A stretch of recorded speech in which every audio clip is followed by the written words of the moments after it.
가격은 싸. 성능은 뭐 거의 탑 수준이야. 자기들이 원하는 시기보다 2, 3개월 먼저 배달하는 거예요. 지금 무기 시장에서 이런 게 없거든. 그래서 K9 자주포는 무기 시장에서는 한국의 BTS다 이렇게 얘기하는 사람이 많아요. 우리 한국에 B0이라는 2.75인치 라켓이 있어요. 미국은 전 세계를 돌아다니면서 봐요. 그게 이제 히트를 친 거예요. 독일에서 만든 잠수함하고 우리 잠수함하고 훈련하면 우리가 먼저 잡고 안 잡힌다 이거예요. 그건 대단히 중요한 거거든. 캐나다, 폴란드, 필리핀, 사우디 이런 데서 지금 살려고 해요. 우리도 핵잠수함 갖자 하는 여론이 75.2%가 나왔어요. 국민들이 하자면 가는 거예요 원래. 내가 내 나라를 지키겠다는데 그런 기술력도 있다, 돈도 있다. 북한이 하고 있는데 우리가 왜 못해? 미국이 언제까지 우리 다 지켜줄 거야? 한국의 무기가 전 세계에서 인기가 많은 이유는 뭘까요? 무기는 뭐 무기뿐만 아니라 모든 것이 싸고 성능, 품질이 좋으면 다 좋아하잖아요. 특히 무기의 세계에서는 일단 가성비라고 표현해요. 가격 대비 성능이 얼마나 되느냐. 그 다음에 내가 원하는 무기를 원하는 시기에 적절하게 뭐 배달을 해주느냐, 델리버리 타임 이런 것들이 중요해요. 그렇기 때문에 한국의 무기가 우크라이나 러시아 전쟁으로 인하여 한국의 무기가 지금 불티나게 팔리고 있어요. 그 대표적인 것들이 이제 K9 자주포, K2 전차, FA50 공격기, 뭐 천무, 뭐 단장포 이런 것들인데. 이런 것들이 왜 이렇게 인기가 좋은지, 이거는 예를 들어 가지고 K9 자주포 같은 경우는 뭐 40km에서 60km까지 날릴 수 있는 무기잖아요. 공격을 할 수 있는 무기인데 그런 것들이 왜 인기가 좋느냐? 이 비교를 하는 거예요. 거기서 이제 이 폴란드에서 우리를 이제 많이 사줬는데 동종의 그 다른 나라 무기하고 비교하는 거예요. 예를 들면 K9 자주포 같은 경우는 독일의 PGH 2000이라는 그 포가 있어요. 이거보다 성능은 거의 유사한데 가격이 절반이에요. K2 전차 같은 경우는 또 미국의 에이브램스 전차, 독일의 레오파드 전차 이런 거 비교하는데 그거 마찬가지. 성능은 거의 유사 또는 대등한데 절반. 그 다음에 이제 독일 같은 경우 뭐 영국 이런 데는 이제 2차 대전이 끝나고 나서는 생산 라인을 다 줄였어요. 그런데 주문하면 언제 올지가 몰라. 생산 라인을 줄였기 때문에. 미국도 전 세계를 대상으로 판매하기 때문에 이 주문하면은 언제 올지 몰라. 주문도 잘 안 해주고. 이런 것들 때문에 폴란드가 불안해하잖아요. 러시아가 우크라이나를 침공하면서 바로 옆 나라이기 때문에 이거 큰일 났다. 우리도 침공을 당할 수 있다. 이래가지고 폴란드에서는 기존에 있던 무기를 지원해줬어요. 우크라이나에. 그리고 자기를 가지고 있던 무기를 지원해주고 자기들은 새 무기로 지금 충당을 하고 있어요. 거기에서 여기저기 미국, 프랑스, 독일, 뭐 영국 이런 다 시장 조사를 해보니까 한국의 무기가 가성비가 제일 뛰어나더라. 이게 입증이 된 거예요. 그래서 이 폴란드가 최근 한국의 2022년도에는 정점을 찍었는데 한국의 무기를 제일 많이 샀어요. 뭐 그야말로 한국의 무기를 홍보대사 역할을 하는 거죠. 홍보대사. 폴란드가. 그래가지고 K9 자주포, K2 전차, 뭐 그다음에 FA50 공격기, 그다음에 뭐 천무, 단장포 이런 것들은 세계 시장을 석권하고 있어요. 지금 K9 자주포 같은 경우는 지금 세계 시장 50% 이상을 유지하고 있으니까. 것들. 그래서 한국의 무기는 우리가 이제 그동안 북한하고 대치하면서 우리가 돈 내면서 세금 내면서 짜증을 좀 냈잖아요. 언제까지 돈만 낼 거야 그랬는데 이것이 북한하고 굉장히 대치하면서 나쁜 점도 있었지만 좋은 점이 드러나는 거죠, 이제. 이렇게 북한하고 경쟁하면서 우리가 전력 비축 물자도 막 60일 이상 유지하고 생산 라인도 항상 성능 개량하고 유지를 해왔잖아요. 이런 것 때문에 그것이 강점이 된 거죠. 그래서 폴란드에 이제 K2 전차 같은 건 수출을 했는데 자기들이 원하는 시기보다 2, 3개월 먼저 배달하는 거예요. 이런 게 없거든. 지금 무기 시장에서 항상 딜레이. 늦으면 늦었지 빨리 오는 건 없어. 그런 것도 입소문 타고 나는 거예요. 그다음 거기다 가격은 싸. 성능은 뭐 거의 탑 수준이야. 이러기 때문에 안 팔릴 이유가 없죠. 그래서 K9 자주포는 무기 시장에서는 한국의 BTS다 이렇게 얘기하는 사람이 많아요. 그 정도로 인기가 좋고 이런 것들은 계속 늘어날 가능성이 많아요. 한국의 첨단 무기 중 가장 뛰어나다고 생각하는 것은 어떤 것인가요? 왜 한국의 무기가 이렇게 불티나게 팔리기 시작한 정점이 2022년 폴란드에 이제 수출하면서 그 2022년이 173억 불 1년에 그래가지고 깜짝 놀란 거예요. 이건 그야말로 국가 전략 무기로 전략 상품으로 키워야 되겠는데 이래가지고 막 정부에서도 엄청나게 도와줬단 말이죠. 그렇게 하면서 팔린 것들 중에 일진으로 볼 수 있는 게 K9 자주포, K2 전차, FA50 공격기, 천무 이런 것들이에요. 다연장포 이런 것들이고, 그 다음에 이진으로 지금 막 팔려나가고 있는 것들이 이제 천궁, 그 이라크, UAE, 사우디 이런 데 지금 팔리고 있잖아요. 수조 원씩 나가요. 수조 원씩. 그다음에 천궁 같은 경우는 항공기용 미사일을 방어할 수 있는 지대공 미사일이거든. 이런 것들. 그다음에 뭐 최근에 들어서는 뭐 또 이제 현궁, 그다음 지대공 미사일 뭐 이런 것들이 엄청나게 천무도 지금 많이 나가고 있고, 천무는 이제 막 그 다연장포란 말이죠. 이런 것들이 지금 뭐 각축전을 이루고 있고, 이게 그다음에 FA50 공격기 이것도 미국에서 이제 이 기술을 베이스로 해가지고 우리가 T50이라는 저 훈련기를 만들었는데, 그 기술을 베이스로 만들었는데 이것이 성능이 좋아요. 우리는 IT 기술 발달되어 있기 때문에. 그다음에 소위 말하는 항전 장비라고 이제 그런 것들이 아주 전자전 능력이 뛰어난 거예요. 전자 기능이. 그래서 이런 것들이 계속 불편하게 팔리고 있고, 그런데 이제 최근에 들어서는 이제 작년에 이제 이 페루에 또 호위함, 함정까지 수출했어요. 그렇기 때문에 지해공 무기가 지금 계속 이렇게 늘어나고 있다. 이런 상황이에요. 근데 어떻게 이걸 유지할 것이냐. 이런 차원에서 우리가 고민하지 않으면, 원래 1등 하는 것보다 1등 유지하는 게 더 힘들잖아요. 그래서 K9 자주포, K2 전차, FA50 공격기, 그 다음에 뭐 천무, 천궁, 현궁, 그 다음에 뭐 최근에 들어서는 그 미국의 또 시장에 진입하는 게 하나 있어요. FCT. 외국 비교 해외 무기시험 거기에 합격을 해가지고 비공 이런 것들이 그야말로 천주국 미국 시장을 녹화하고 있어요. 이런 걸 보면은 뭐 국민들을 보면 좋죠. 근데 이제 이걸 어떻게 유지하느냐, 이것들은 우리의 이제 과제죠. 미국이 아직까지는 수출을 못했어요. 왜냐하면 미국이라는 나라는 굉장히 까다롭고 거기에 판매를 하려면은 뭐 상호 국방 상호 조달 협정을 맺어야 되고, 미국 같은 경우는 바이 아메리칸 액트라 해가지고 좀 불평등 조약이 그 규정이 있어요. 그래서 거기는 미국산 그 부품이 65% 이상 안 들어가면은 무조건 다른 동종에 50% 이상 더 붙여요, 돈을. 그것 때문에 비교가 안 돼, 경쟁이 안 되지. 50%더 내라 하니까. 그런 것들, 이런 것들 때문에 들어가기 힘든데, 틈새 시장이 있다면은 미국은 전 세계를 돌아다니면서 봐요. 어느 나라가 뭘 잘하는지 보다가 최근에 들어서는 우리 한국에 이제 비공이라는 2.75인치 라켓이 있어요. 우리가 이제 NLL 근해에서 북한의 공기 부양정을 공격하려고 만든 게 있어요. 그게 이제 히트를 친 거예요. 그래서 그 합격해가지고 지금 미국에서 예산도 따놨다는 얘기가 들려요. 그러면 이제 서서히 거기 판매 시장을 노크를 하는 거죠. 그런 것들 그 다음에 무인 차량, 다목적 무인 차량 이런 것도 지금 FCT를 통과해가지고 대기 중에 있고, 그래서 그런 틈새 시장을 활용해서 노크를 하고 있고, 그다음 미국이라는 나라는 또 우리한테는 엄청나게 무기를 많이 팔았기 때문에 우리도 이제 그런 쪽에 파는 방향으로 우리가 노크를 해야 된다. 그런 생각을 해요. 한국의 잠수함이 인기가 많은 이유는 무엇인가요?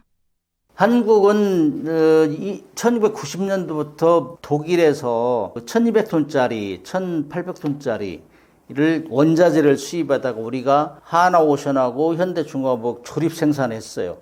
실질적으로는 성능은 독일 성능이죠. 근데 이걸 쭉 하면서 우리가 자체적으로 기술을 습득하고 역설계하고 하면서 독자적인 3,000톤급짜리 만드는 게 도산 안창호함이에요. 이 도산 안창호함은 그야말로 여기저기 뭐 미국 기술, 독일 기술, 뭐 서방 기술 다 이게 가지고 우리가 종합적으로 우리 그런 능력이 뛰어나잖아요. 독일 기술을 베이스고, 그렇기 때문에 아주 우수한 잠수함으로 탄생을 시켰어요. 2021년도에. 거기에는 디젤 잠수함에는 거의 없는 수직 발사관도 있어요. 그 때문에 깊이 들어갈 수 있고, 그 다음에 음양 무반향 타일 같은 걸 적용해가지고 이 소음도 줄이고, 그 다음에 뭐 원래 디젤 잠수함은 어뢰 기뢰가 주목인데 거기다가 어뢰 기뢰, 그 다음에 뭐 미사일도 잠대치, 지상을 공격할 수 있는 거, 잠대함, 함정을 공격할 수 있는 거, 그 다음에 잠대지 중에서도 수직발사관을 통해 가지고 그 육지의 뭐 평양 주석공을 공격할 수 있는 이런 능력을 가지고 있기 때문에 엄청나게 입소문이 나가지고, 한국의 잠수함이 대단히 훌륭한 무기구나. 또 저도 이제 후배들이 경험을 통해서 알 사실은, 같이 독일에서 만든 잠수함하고 우리의 잠수함하고 훈련하면 우리가 먼저 잡고 안 잡힌다 이거예요. 그건 대단히 중요한 거거든. 잠수함에서 조용한다는 건. 이런 거 입소문이 나서 요새는 뭐 캐나다, 폴란드, 필리핀, 사우디 이런 데서 지금 살려고 해요. 그런데 잠수함 시장은 독일이 제일 1등이 독일. 디젤 잠수함 시장에서 독일이 베스트셀러예요. 18개국에 170여 척을 수출한 나라니까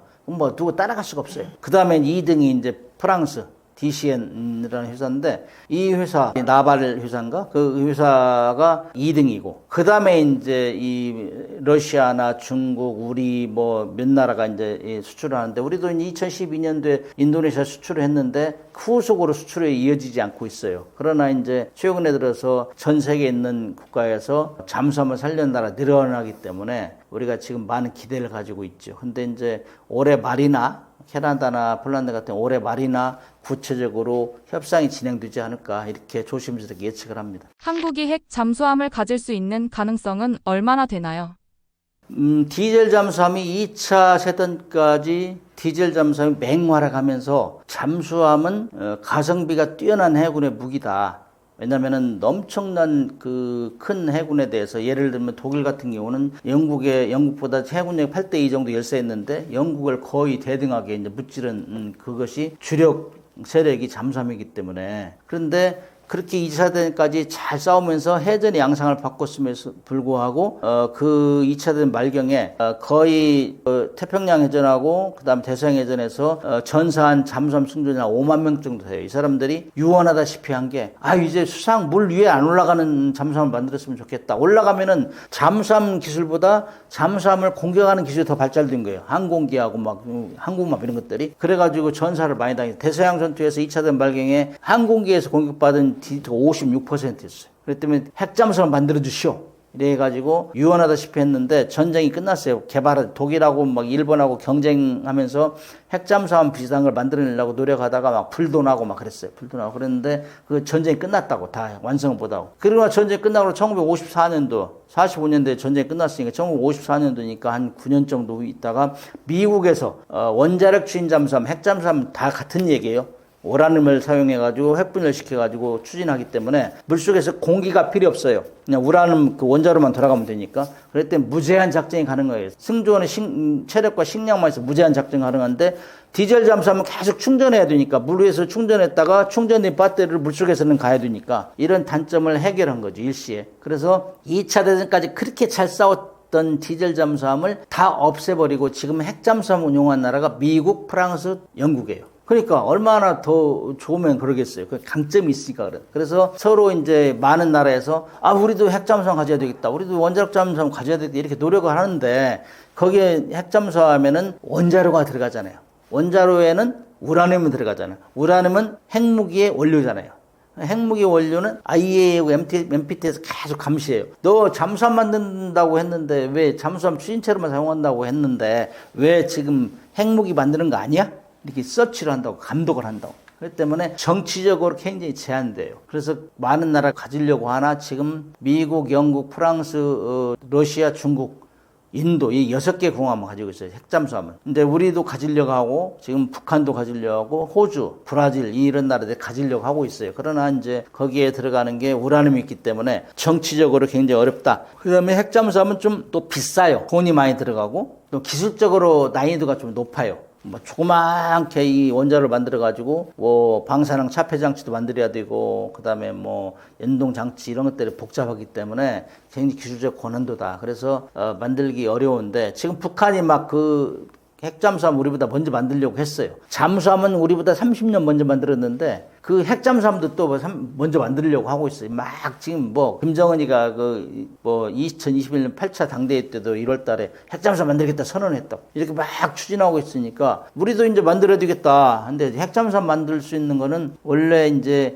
잠수함 만들 수 있는 능력이 있느냐 기술적으로 그다음에 거기에 들어가는 원자로를 컴팩트하게 잘 만들 수 있느냐 이게 두 가지 키인데 우리는 다 할 수 있어요. 그러나 우리는 여기에 들어가는 우라늄은 안정적으로 공급하는 게 지금 보장이 안 돼요. 왜냐하면 우리는 농축 시설이 없기 때문에 미국하고도 원자력 협정할 때도 농축 시설 안 갖겠다고 했기 때문에 그거 사와야 돼요. 우라늄을 농축된 우라늄을 사와야 돼요. 그렇기 때문에 사와오면은 IAEA NPT에서 계속 감독하는 거예요. 사다 어디다 쓰는가 이런 것들 심하죠. 그래서 아무튼 우리도 그동안에 이제 이 기본적인 기술은 다 우리가 개발했어요. 근데 우라늄을 얼마만큼 안정적으로 가져올 수 있느냐 이것들이 이제 문제가 됐었는데 최근에 북한에서 이제 긴곤옥함 만들어 가지고 거기다 핵잠수함 아니더라도 일단 핵무기를 집어넣어라 SLBM에 그래가지고 막 지금 시운전하고 있잖아요. 그러니까 여론이 확 바뀌어가지고 2021년도에 통일연구원에서 이제 조사한 바에 우리도 핵잠수함을 갖자 하는 여론이 75.2%가 나왔어요. 그렇기 때문에 국민들이 하자면 가는 거예요, 원래. 아무리 국제사회 반대해도 국민들이 내가 갖겠다는데, 내가 내 나라를 지키겠다는데, 너 도움 안 줘도 돼. 안 도와줘도 돼. 이 정도 되면은 갈 수 있는 것이죠. 그런 상황에서 우리는 기술력도 있다. 돈도 있다. 그런데 우라늄을 안정적으로 공급하는 거, 뭐 어느 정도 사와서는 할 수 있죠. 근데 계속 안정적으로 가려면은 우리가 우라늄 농축 시설을 갖든지 재처리 시설을 가져야 되고 이런 것들을 다 확보해야 우리가 마음대로 쓸 수 있어요. 이런 면에서 지금 정치권이나 이런 데서 많은 노력을 할 거예요. 특히 이제 우리가 핵잠수하면 뭐 여러 가지 돈도 많이 들고 뭐 방사능도 생기고 그러니까 하지 말자는 친환경론자 이런 사람들이 반대하는 사람 많이 있어요. 친환경 반전 운동자들. 그럼에도 불구하고 북한이 하고 있으니까 우리보다 경제력이 뭐 5, 60배 떨어지는 나라에서 지금 하고 있는데 왜 우리가 왜 못해? 미국이 언제까지 우리 다 지켜줄 거야? 이런 여론이 비등하니까 그런 면에서 지금 군에서도 많이 노력하고 있고 아마 이렇게 방송을 여러 번 하면은 많은 사람들이 노력해가지고 만들 거예요. 그래서 우리는 할 수 있는 능력은 있다. 그러나 이제 안정적으로 우라늄 공급하는 이 문제가 지금 확실하게 풀리지 않았지만 점진적으로 풀려질 것으로 기대한다. 이 정도로 얘기할 수 있죠. 핵 잠수함을 만든다면 어떤 전략적 이득을 취할 수 있고 한국이 꼭 가져야 하는 이유는 무엇일까요? 한국은 디젤 잠수함 건조 능력은 최상에 있어요. 근데 핵 잠수함은 아직 한 번도 안 만들어 봤는데 최근에 들어서 이제 호주도 오커스 동맹을 결성해가지고 영국과 미국의 도움을 받아서 하고 있는데 우리는 그 정도는 안 해도 돼요. 근데 우리 독자적으로 할 수 있는데 우라늄만 안정적으로 공부하시면 할 수 있고 그러나 이제 핵잠수함 우리가 가지면은 이거는 그야말로 중국이나 일본, 북한에서 우리를 함부로 건들 수 없는 이런 무기가 되죠. 왜냐하면은 핵잠수함은 승조원의 체력과 식량만 있으면 무제한 작전이 가능하기 때문에 전쟁이 일어나기 최선봉에 가서 있을 수도 있고 전쟁이 일어나서 우리가 육지 공격받아도 최후까지 물속에 살아남아서 공격할 수 있어요. 그런 전략적인 이점이 있고 그다음에 특히 북한이 지금 자기들이 핵무기를 여러 종류를 개발해가지고 배치를 해놨어요. 그런데 전쟁이 일어나면 미국으로부터 항상 공격받을 수 있다는 걸 느껴요. 위험을 감지하고 있다고. 우리가 먼저 공격하기 때문에. 그래서 그런 핵무기를 물속에 감추겠다. 이래서 만드는 게 김근옥함에 지금 SLBM을 숨기는 거예요. 지상의 핵무기를 물속에 숨기는 게 SLBM이란 말이죠. 그렇게 되면은 지금 미국이나 러시아는 지금 이 순간에도 SLBM을 탑재한 잠수함 출항하면은 계속 조류를 따라다니는 뒤에 감시. 물속에 감시한다. 얘는 논리적으로 그렇잖아요. 지상에 있는 핵무기는 인공위성으로 다 감시하거든. 그래서 전쟁이 나면 거기를 공격하겠다. 이렇게 표적으로 삼고 있는데 물속으로 들어가면은 그때부터는 뭐 쏘든 말든 관심 없다. 이건 말이 안 되잖아요. 그렇기 때문에 그런 전술을 해가지고 계속 따라다닌다고. 2차 대전 끝나고 나서 냉전 시에 러시아 잠수함하고 미국 잠수함하고 계속 물속에 추적 작전하다가 부지기수로 부딪힌 게 있어요. 근데 서로 감시하다가 불법을 저리다 하기 때문에 말도 못하는 거예요. 고장나도. 뭐 이런 것들. 그런 것들이 있기 때문에 지금 그 수행할 수 있는 거는 디젤 잠수함 가지고는 안 돼요. 핵잠수함만이 가능해요. 핵잠수함은 물속에서 24시간 고속을 낼 수 있잖아요. 그래서 추적하다가 들키면 도망가고 또 멀어지면 딱 속력을 내서 쫓아가고 이런 걸 해야 되기 때문에 그렇게 할 수 있는 건 핵잠수함밖에 없다.